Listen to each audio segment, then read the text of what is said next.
Hello and welcome back to Kerbal Space Program. I'm Cat Trans Gamer, and today I'm gonna, well, send a probe to land on Mun. So let's go ahead and get this probe figured out. I do want to use the the OKTO. Yeah, we'll just call it the OKTO. And we're going to use this to basically build our craft off of our science mission. This is not going to be a recovered mission, so we're going to want to build this thing with all the science it's going to need to land on Mun and transmit it all back, shall we say. So I'm using the small inline reaction wheel with the small round battery, the Z200. And let's see, what kind of science do we want to bring with us? We definitely want to bring a materials bay. And we're going to want a pressure barometer. And a temperature gauge. And we'll go ahead and bring us 2 of the goos. Oops. No. Stop.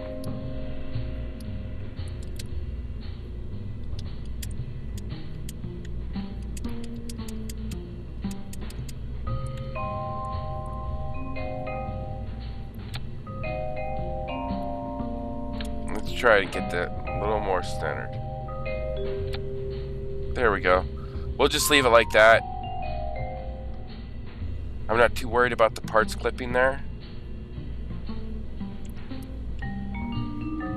And we're going to need an antenna.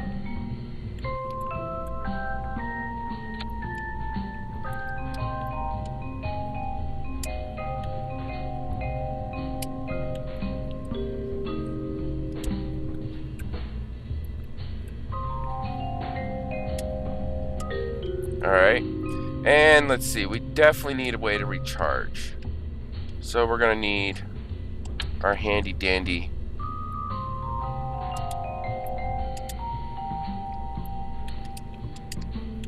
solar panels.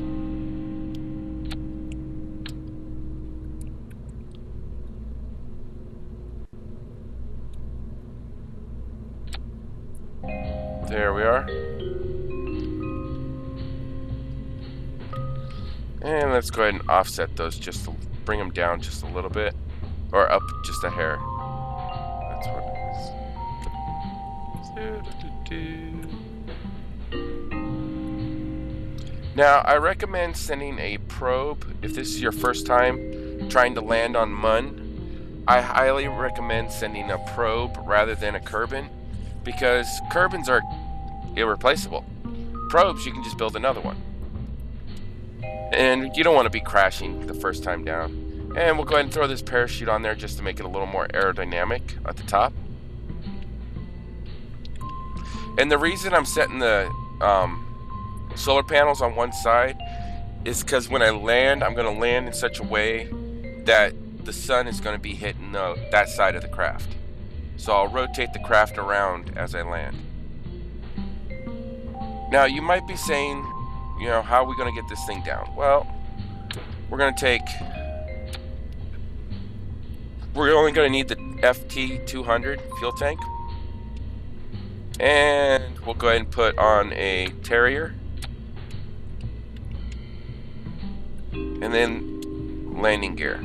Now, if all you have is the micro landing struts, you can do this. Let me switch back to radio.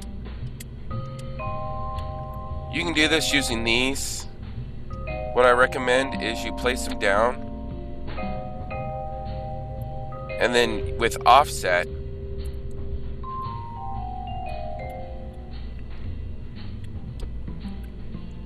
you go ahead and bring it down a little bit more, because you want that landing gear to be under the engine. And then also, if you're worried about stability, you know, this just isn't wide enough, you can come in with rotate and rotate them out just a little bit. I actually recommend doing the rotate with snap mode on and rotate them out just one click, which comes out to about 15 degrees. And then you can come back in here with offset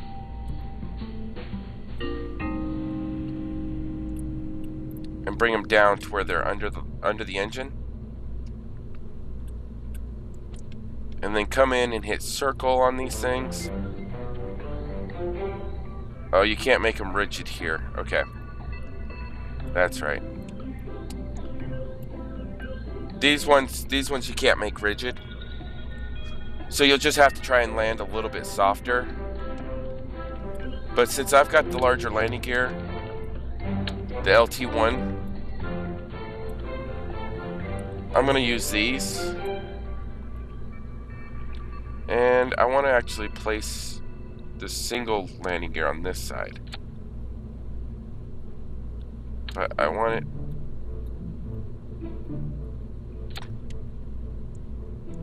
Okay, what's going on here? 1 second.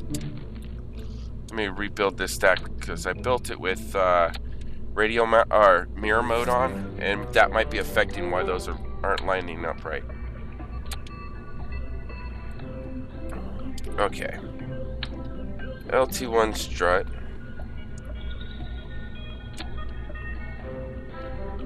No, they're just having a hard time snapping into place. Is it because it wants to be 4?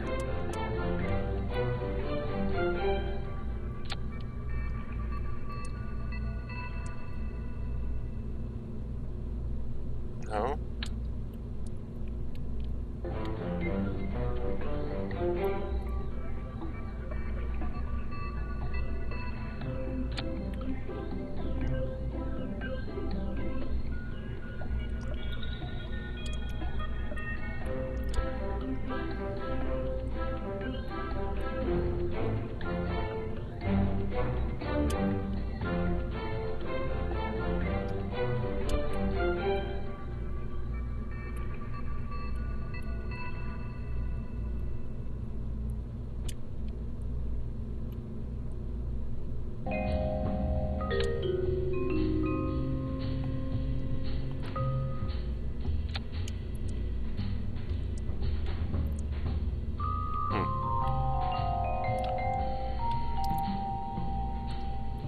The rotation's off. You notice that?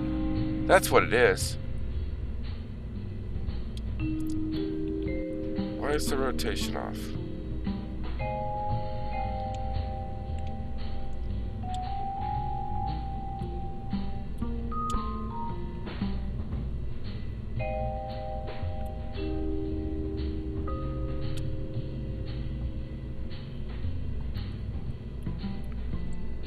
If you're having the same problem I am, all it is L1 or R1, hold X down and push it to the right one click and it will straighten out. That's why it was looking all funky there. So there we go. Now I'm going to go ahead and retract those because we don't need them anymore right now. And let's put a stacked decoupler. Now we're going to want to build this. We're gonna build ourselves a rocket assembly here that I'm gonna actually save as a sub-assembly because I'm gonna use this for a lot of different missions. Now you could, if it's your first time, you can go ahead and put the FLT 400 in place of the FLT 200 tank to give yourself a little bit more delta V during your descent. Actually, let's go ahead and build this craft that way, just so you can see.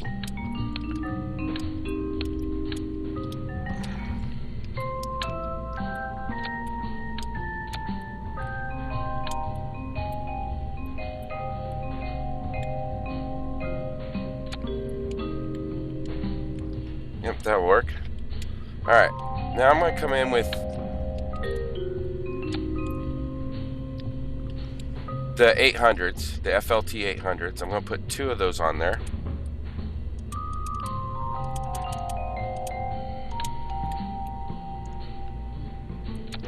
And then I'm going to put a 400 at the bottom.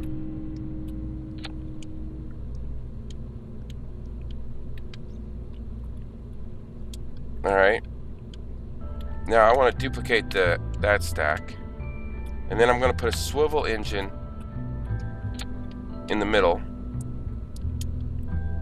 And the reason I didn't use the engine this time is because I'm going to do this a little bit different as far as what engine we're going to use on that outside stacks. Alright, there we go. Let's go ahead and move these up a little bit higher. We'll put them up the bottom of this first motor, or fuel tank. Yep, that'll work. Now I'm going to use, instead of the swivel, I'm going to use the Reliant. Now the swivel has a gimbal range of 3 degrees, where the Reliant has no gimbal. This has no SAS control whatsoever to it. It's on, it's on. Well, not like solid booster rockets. Now let's go ahead and put our struts in.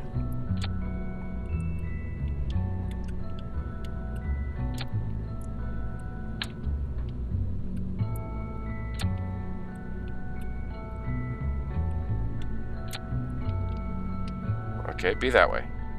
And we are going to set this up with fuel from the outside to the inside, typical basic asparagus staging. And we're going to fire all 3 motors at the same time.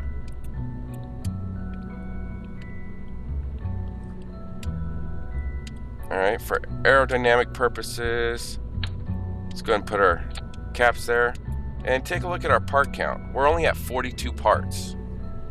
So if you were doing this and you were going to go to Mun and you're still limited to only the 30 parts, well, you can come in here and reduce the amount of, like I've got 2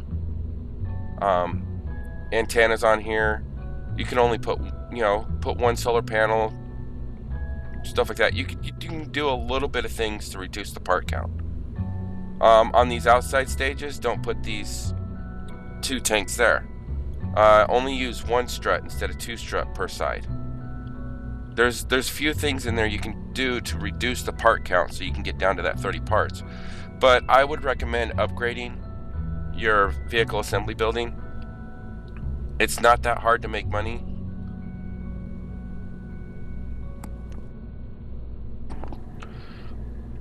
Just grab a few rescue Kerbins in space missions and send them up there.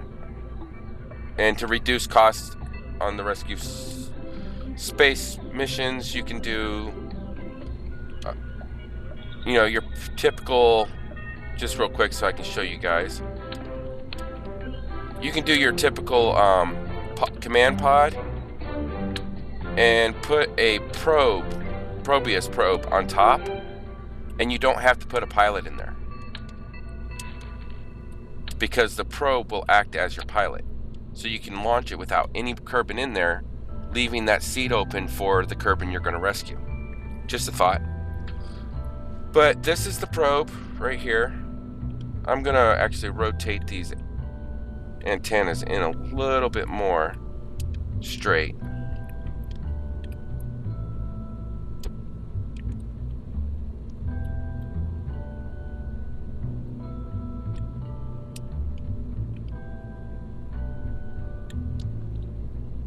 And don't worry about this vertical stack here, it tipping over kind of thing.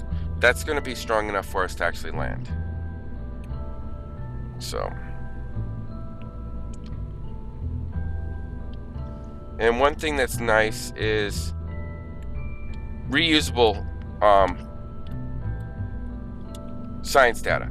So like the pressure barometer, the thermometer, those are reusable. The Science Junior and the GOO are one-time use. So if you have reusable stuff on here, I'll show you where we can get science all over the place. Yeah, we'll take the parachute just so it stops complaining. There. There's nothing concerned about this vehicle. Good. Now we're going to go ahead and launch this thing. Oh, wait. Name it.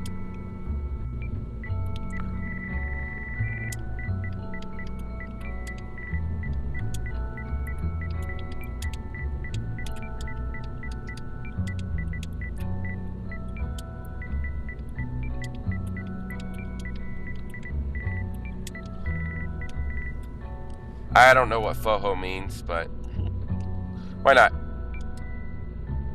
Alright. We'll go ahead and launch. Alright. Something else you can do to help you with your craft is come in here and place the basic fins in. And as this thing gains speed, these basic fins, you want to place 4 of them.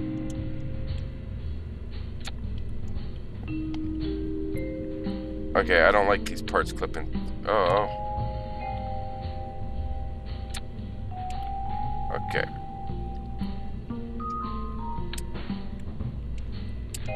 No, I want to grab the struts. And we're going to connect the struts to the engine mount itself.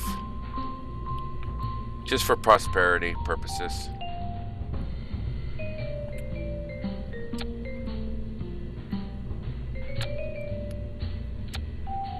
Alright, there we go. It's not pretty, but it works. Oh, we gotta reconnect our fuel. This is what happens when you grab the wrong part.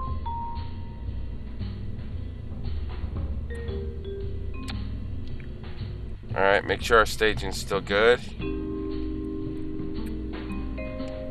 Alright. Now, let's go ahead and launch.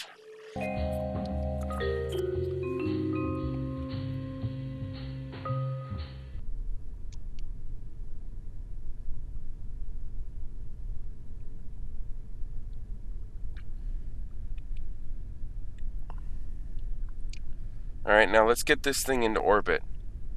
So we're going to go ahead and turn on SAS. 100% thrust. And go ahead and swing over to 85 degrees right away. And we're going to leave it at 85 degrees for a little bit.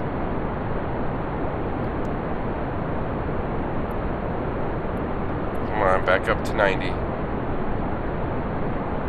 This thing is kind of like all over the place, isn't it? Now, as we're gaining speed, I'm going to be able to turn off SAS. Nope, not enough speed. We are awfully top heavy. Okay. Attempt number 2.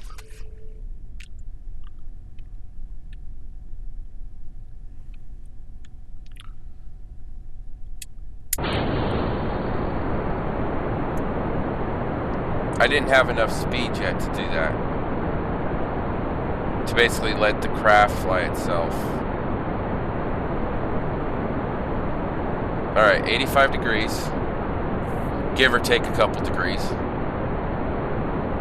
And let's get this thing up to a couple hundred meters per second.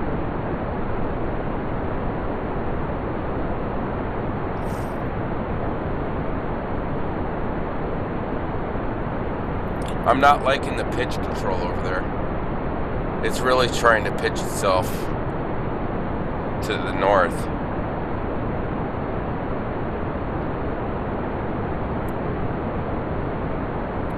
Alright.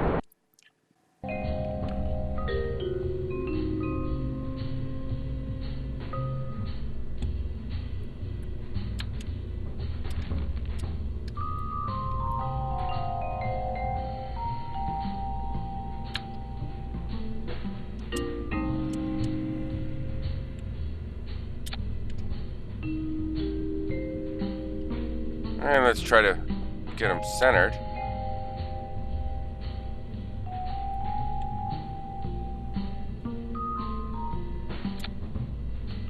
There we go. Now, the difference is 0.37 versus 0.12. So this is almost 3 times as much. Actually, it is over 3 times as much wind surface, which is going to give us more aerodynamic control at the base.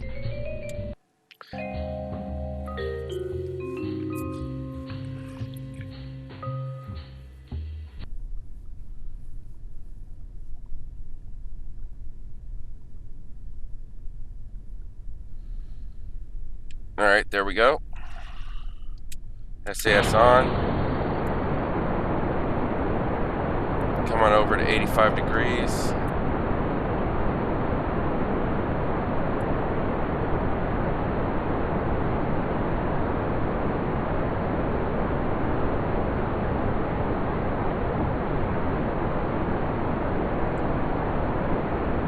See, we're still pitching over to the north. You can actually see the craft pitching over.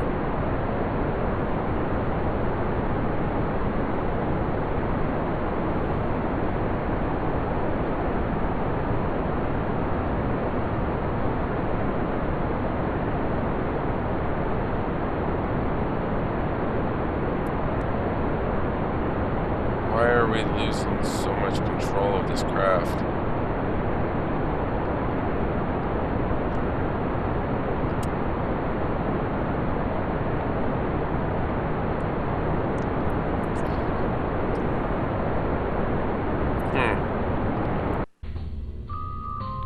Oh, I know why we're doing that. Never mind.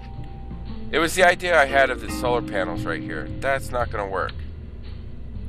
It's actually causing the craft to pitch. So let's go ahead and balance those out. We'll just put 4 of them on there. That's what's causing it, is because I had it at an angle, so it's causing the nose to tilt that way. That particular solar panel setup that I originally set up on this craft would be one that I would use on a probe or a craft that I can put an aero shield around.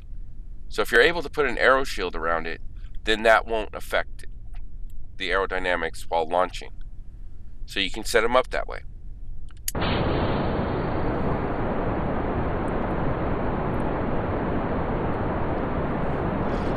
Okay, let's try this again.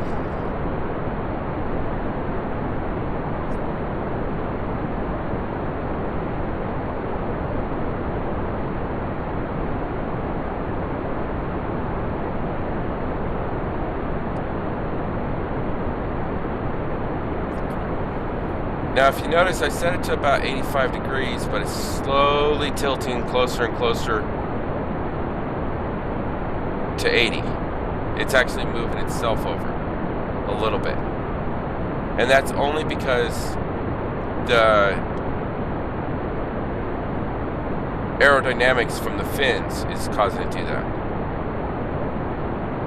So we're going to start following, now that we're about 4,000 feet, we're going to kind of follow the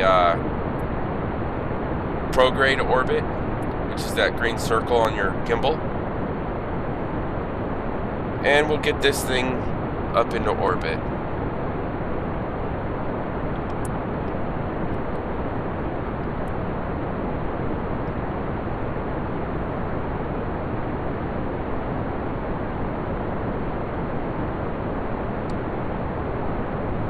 See, if I turn off SAS,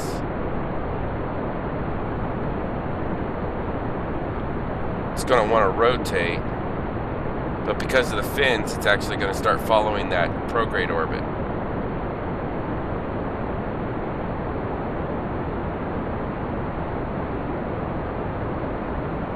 Now I want it to be a lot lower by now. But let's wait to drop our engines off, and then we'll go ahead and rotate around.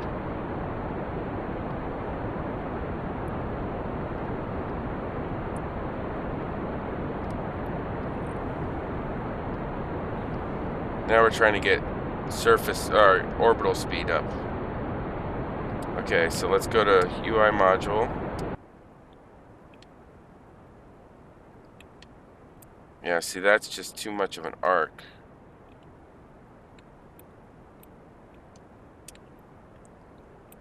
So let's get right on the horizon and push that thing out. Get our fuel, stage view.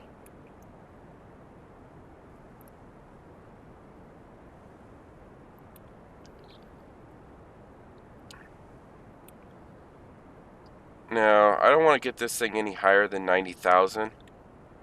So that's probably what I'm going to wait for. Is just keep burning this one stage until we get to about 90,000 meters for an apoapis.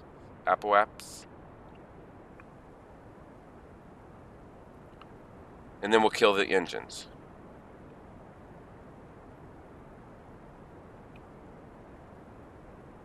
Alright, there we go.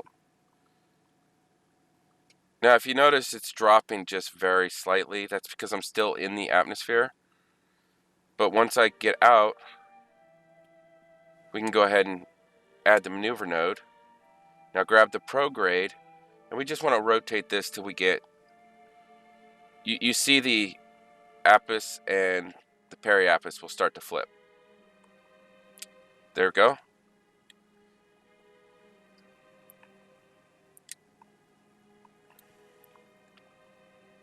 So let's go ahead and angle towards our maneuver node. And it says we got to burn here for 1 minute 7 seconds.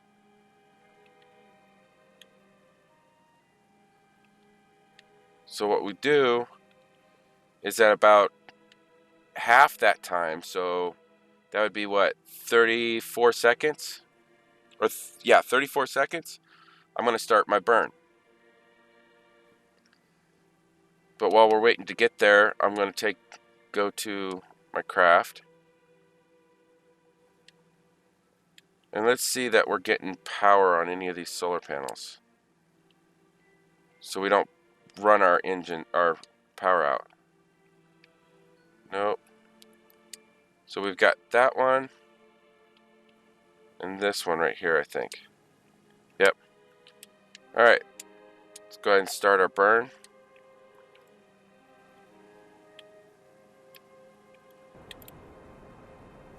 Started a few seconds late, but that's okay. What we're looking at mainly is this. You want to watch the apoapse. And you want to make sure that that thing, you don't want to really pass it, because once you pass that, you're now falling back to Kerbin.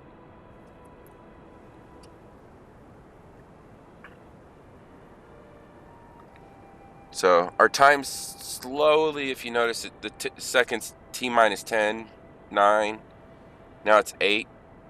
It's slowly slowing down to where basically we're catching up to it, but it's also taking longer for it to get to the next marker. And now we've passed it. So now we're falling back to Kerbin, but that's perfectly fine because we're almost sped up to the point to where it's going to start flipping. So there's our periapis. And we'll go ahead and kill it there. So come over here and hit this X, and you see our periapis is at 86. Our apoapis is 98. Well, we want to get to Mun. So we come out here,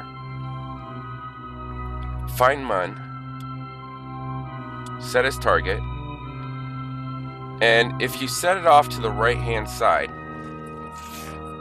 right there, and then come back over to your orbit and go 90 degrees, so basically straight down on your orbit, and add a maneuver, you're going to be able to add a maneuver that all you got to do is grab and stretch, and watch this orbit. It's going to stretch right on out, and we're going to start impacting, oops, we're going to start impacting Mun right there. So we've got a Kerbin Apis. Nope. Okay, that's why. We're actually impacting Mun. And we don't want that. So let's go ahead and back it up. And let's find us. There we go. Periapis of Mun. Now, if you want finer controls while extending, grab the retrograde and push it in, and it'll go a little bit slower. So what we want to do is we want to get this periapis down. And the game crashed. No, it didn't. Huh.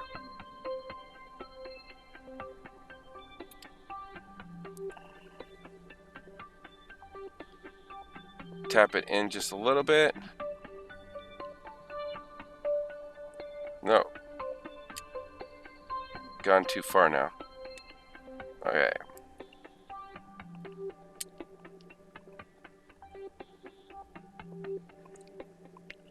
$76,504. Let's get this down to about 10. Oh, 5,000 too low.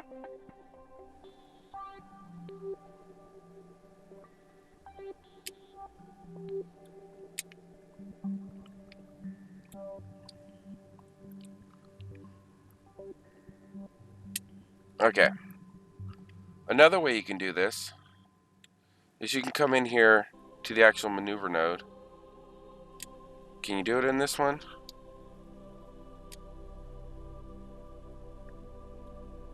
No, I don't see that. Okay. Oh, yeah. It's giving us the highlight.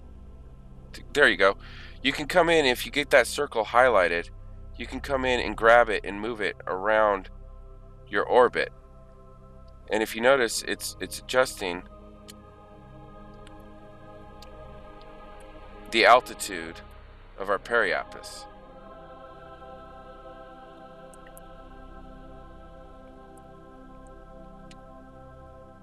There we go. I can go with an 8,400 meter periapis. So there's our burn, 38 seconds.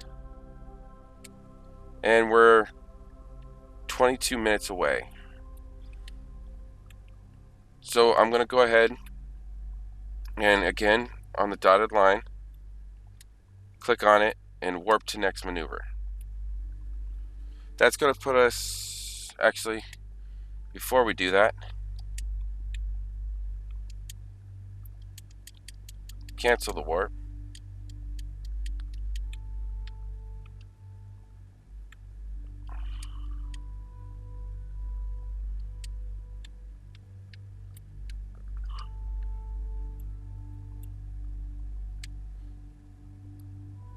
Cancel the warp 1 time. Thank you. Let's go ahead and get over to our maneuver node.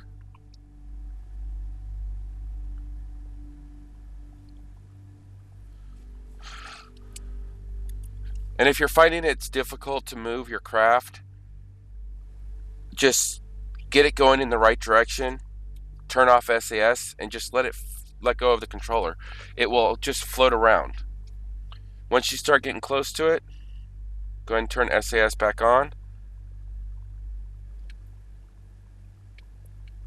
And then you can do the fine maneuvers to get back into where you want to go.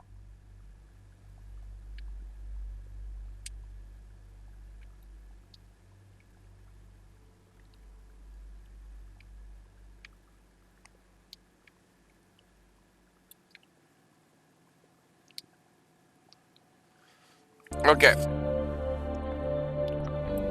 So I will go ahead and do this burn, and then in the next episode, we'll actually do the Mun capture and land on Mun. So let's go ahead and warp to next maneuver.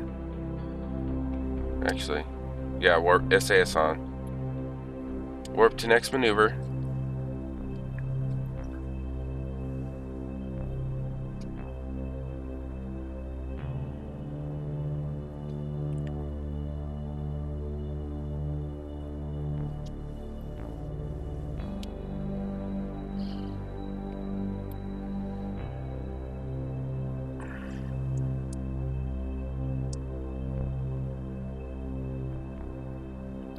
And I'm going to cancel this before we get there. So we're a minute 26 out, because if you notice, our maneuver node moved away. So I'm going to try to get back to our maneuver node.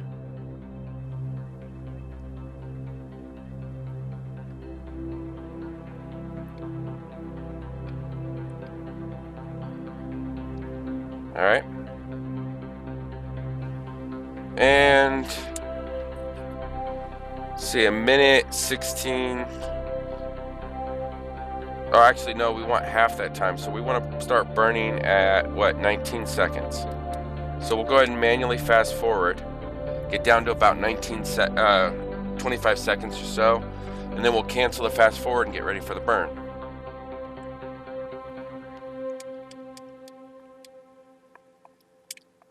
Come on. Bring up the... There we go. Go ahead and start our engines. And get the burn going.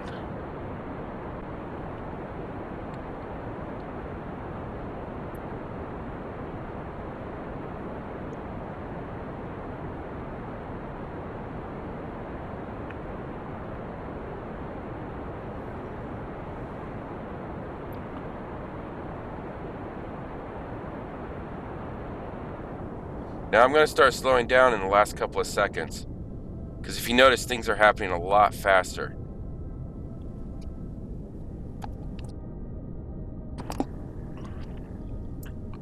So now I'm down to almost completely dead on the engine, and I'm just letting it kind of coast its way out there.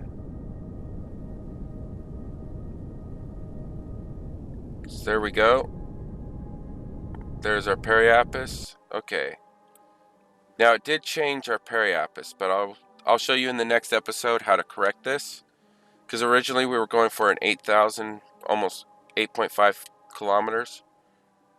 Now our periapis is 782. So I'm going to show you how to do that in the next episode and complete a Mun capture, how to bring that down.